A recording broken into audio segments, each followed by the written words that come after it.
这样的成效，提升它的生活效率。我们在国内如果能跑通这个模式，我们也很想去推广到国外，因为国外的人成本更高嘛。正喺廣州天河區舉行嘅大灣區人工智能合作發展大會，吸引40幾間人工智能企業參與，展出各種新科技。今次發展大會選址大灣區創新創業孵化基地，基地負責人希望透過活動促進粵港澳青年喺人工智能方面嘅合作交流，並且實現優勢互補。香港澳门在人才方面的资源方面的，在金融方面的这种资源的优势，能够链接到更加广的国际市场。我们也希望港澳青年正好在让时代来临之际，能够抓住到机会。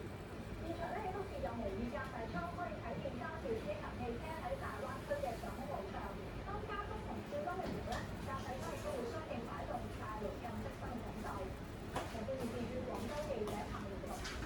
後生彩係唐代盛行嘅一種酒陶，佢經過千年歷史，盛世流傳嘅係後生彩文物重要出土地之一。當地有夫婦傳承做製作技藝，俾勞工維護生身。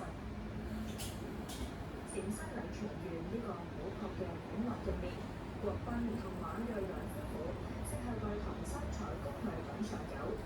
國賓家族中嘅長輩都係當地知名嘅唐三彩工匠，佢就接棒傳承呢門技藝。我感受到了他们所做的手工艺的这个对匠心的一种坚守，所以呢，我立志就要做一个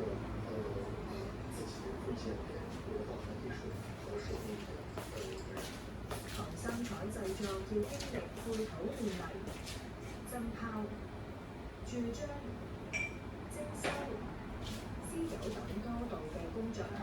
石头是最关键的一步，也是最后一步，因为所有人的心血都凝聚在这匹马之中。然后呢，师傅也要给它变成一学工艺，它的意思不是3种颜色，它实际上是多彩的意思，就是我们的唐三彩的颜色，它是成千上百种的颜色。这我们这个三彩的这个专业，其实它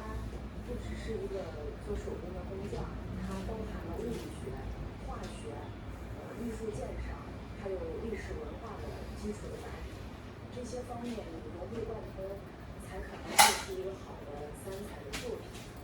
呢對夫婦專心製作唐三彩工藝品嘅同時，亦都開辦唐三彩技藝傳承課堂，免費向村民、愛好者傳授技藝，